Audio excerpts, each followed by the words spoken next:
सबको नमस्ते, सबको नमस्ते। वेरी इंपॉर्टेंट है, जिस यार्ड की एसआईपी या एसएसपी डिज़ाइन आप कर रहे हैं, वहाँ पे जो मोस्ट इम्पॉर्टेंट वर्क है उसकी रिलेशन इन तीनों से बहुत अधिक है। सबसे पहला क्या जी, सबके साथ इशू है, बताएंगे सबको क्लियर है? तो जी सुशील जी, थोड़ा एक बार आप लॉग आउट होकर फिर से लॉग इन हो जाइए, हो सकता है आपका नेटवर्क प्रॉब्लम होगा, क्योंकि मेरी तरफ से इशू होने से सबको नहीं आता। ठीक है जी। तो मैंने क्या कहा कि जब आप एसएसपी एसआईपी डिजाइन कर रहे हैं, बना रहे हैं, तो 3 मोस्ट इम्पॉर्टेंट टॉपिक्स है जिसको ब्रेन में रखना पड़ेगा आपको। सबसे पहले तो आपका एसएसपी के बारे में जो सिग्नलिंग फीचर्स हैं, सिग्नलिंग फीचर्स में क्या क्या चीज़ आता है। सबसे पहला आपका कंट्रोल पैनल है, यानी कंट्रोल पैनल 2 टाइप के नॉर्मली आज के समय में सेंट्रल पैनल ही है, बट चूंकि करंट सिचुएशन देख के कोई चीज़ मॉडिफाई होती नहीं है, तो हमारे पास रेलवे में ऑपरेट करने के लिए स्टेशन मास्टर को जो हम सुविधाएं देते हैं, वो 2 टाइप का प्रोविज़न हम कोशिश करते हैं देने का। अगर बहुत बड़ा मेजर यार्ड है और उसको हमें इंड पैनल देना है दोनों केबिन में, खास करके इंड पैनल देने की जरूरत वहाँ पड़ती है जिस यार्ड में संटिंग बहुत अधिक है।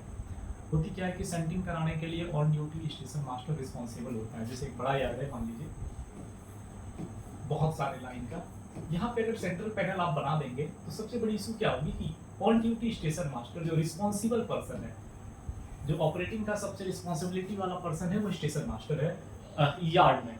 ये तो यहाँ बैठा है और यहाँ पर बहुत अधिक सेंटिंग चल रही है, यहाँ भी सेंटिंग चल रही है, और ये साइमल्टेनियस होते रहता है, क्योंकि सब यार्ड में रैक फॉर्मेशन, बॉगी डिटैच होना, अटैच होना, सिक वैगन को निकालना, ट्रेन एग्जामिन होना, ऐसे बहुत सारे वर्क चलते रहते हैं। उस कंडीशंस में क्या होगा, यहाँ का जो वर्क चल रहा है ये फुल्ली डिपेंडेंट हो जाएगा पोर्टर वगैरह पे, या फिर अभी के समय में जो इसकी सॉल्यूशन निकाली गई है, नंबर ऑफ स्टेशन मास्टर बढ़ा दिए गए हैं। 1 या 2 स्टेशन मास्टर पैनल ऑपरेट करेगा, 1 या 2 स्टेशन मास्टर यार्ड की मूवमेंट देखेंगे, उसके साथ साथ जो डेजिग्नेशन दी जाती है, this is the yard master. Station master panel पे बैठेगा और यहाँ पर जिम्मेदारी दे दी जाती है, वो होता है यार्ड मास्टर का। सॉल्यूशन है, बट पहले मैक्सिमम जगह में इन पैनल्स बना दिए जाते थे, ऐसा सिचुएशन है। लेकिन आज के समय में मैक्सिमम सेंट्रल पैनल है, और ये चीज़ें हमें एसआईपी एसएसपी डिजाइन करने के समय सोचना पड़ता है, देखना पड़ता है अप्रूवल लेने के पहले क्या पैनल कौन सा बना है। उसके बाद जब आप इंटरलॉकिंग पे आ रहे हैं, क्योंकि जब ये पैनल था, यानी कि पैनल इंटरलॉकिंग थी, उसमें एवरी पैनल के पास उसकी रिले रूम इंटरलॉकिंग की आपको बनाना है, एवरी पैनल के पास। अभी भी एक इसके साथ सिमिलर सिचुएशंस हैं, जैसे इसी बड़े यार्ड में आप ईआई भी लगाएंगे, पैनल तो एक रहेगा, मानते हैं दिस इज द सेंट्रल, यहाँ पे सेंट्रल सीआईयू भी लगा देंगे, सेंट्रल इंटरलॉकिंग यूनिट। बट उसके अलावा पूरे यार्ड को कंट्रोल करने के लिए आप इसके, क्योंकि हर एक ईआई की एक अपनी कैपेसिटी है, और अगर आप सेंट्रल ईआई से ही सारे फील्ड इक्विपमेंट को कंट्रोल करने की कोशिश करेंगे, देन इस ईआई की जो मेन ब्यूटी है, मेन फीचर्स है, उसको डिस्ट्रॉय कर देंगे। क्योंकि इसका एक फीचर्स ये भी होता है, minimize the use of copper conductor, कि आप हर एक फील्ड टर्मिनल के लिए, हर एक फील्ड इक्विपमेंट के लिए आप कॉपर कंडक्टर भेज रहे हैं। इसको मिनिमाइज करने के लिए क्या करते हैं कि हम बड़े यार्ड में अकॉर्डिंग टू नीड 2-3 ईआई लगा देते हैं। एक ईआई सेंट्रल में लगा दिए, अभी यहाँ पे कुछ गियर्स है, एक छोटा सा ओसी यहाँ लगा दिए, यहाँ कुछ है, यहाँ पे एक लगा दिए, यहाँ लगा दिए। अब क्या है कि ये जो ईआई या ओसी है, ये near to the field gears है, तो यहाँ से मात्र कॉपर कंडक्टर इसके पास आया, इस एरिया में, यहाँ से कॉपर कंडक्टर इसके पास आया, और ये वाला कॉपर कंडक्टर इसके पास आया, सेंट्रल वाला में भी यहाँ से कुछ कनेक्टिविटी दे दी। तो कॉपर कंडक्टर का लेंथ कम हो गया, दैट मींस इनडायरेक्टली आपने मेंटेनेंस एंड फेल्योर दोनों कम कर लिया। अब बाकी ईआई को आपस में आपने कम्युनिकेट कर दिया, ठीक है। तो this is the features in EI. तो यहाँ पर भी आपको ध्यान रखना है कि ईआई सेंट्रलाइज है या डिस्ट्रीब्यूटेड है। अगर आप सेंट्रल में सिर्फ एक ईआई से पूरा यार्ड ऑपरेट कर ले रहे हैं, तो उसको बोलते हैं सेंट्रलाइज ईआई, जो नॉर्मली स्मॉल यार्ड के लिए काम आता है। 2 लाइन 4 लाइन स्टेशन, जो छोटा स्टेशन है, उसके लिए ये फंक्शन करता है। बट अगर आपका स्टेशन बड़ा है तो आपको डिस्ट्रीब्यूटेड में डालना पड़ेगा, यानी सेंट्रल तो लगाना है, इसके बाद n+1 n+2 n+3 आप लगा सकते हैं, ठीक है।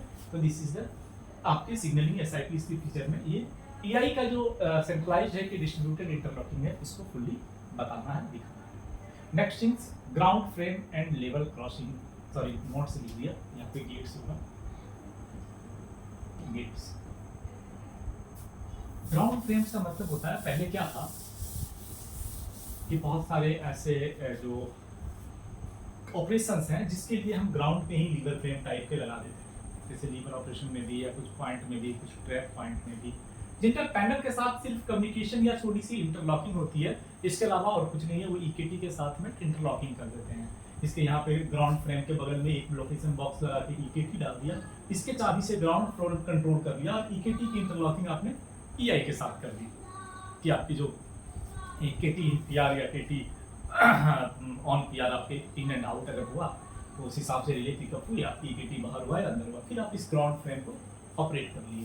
तो ये पूरे SIP में दिखाना है, जहाँ भी जरूरत है वो आपको दिखाना है, और इसकी कंट्रोलिंग कैसे है ये भी दिखाना है कि अगर आपने कोई ग्राउंड फ्रेम लगा के रखा है, कोई ग्राउंड लीवर फ्रेम लगाया है किसी ऑपरेशन के लिए, तो उसकी इंटरलॉकिंग में कंट्रोलिंग कैसे है इसको क्लियरली मेंशन करना है। साथ ही साथ आपके स्टेशन यार्ड में अगर कोई LC गेट है, then mode of operation and interlocking, क्योंकि बहुत जगह क्या किया गया है ना, स्टेशन से ही ऑपरेट कर ले रहा है through CCTV, but not relevant. सुनते हैं ऐसा है नॉर्मली जहाँ गेट लगा के थ्रू गेट कीपर या गेट में इसको ऑपरेट कराना पड़ता है, बाकी यहाँ से यहाँ आप कम्युनिकेट करा लेते हैं वाया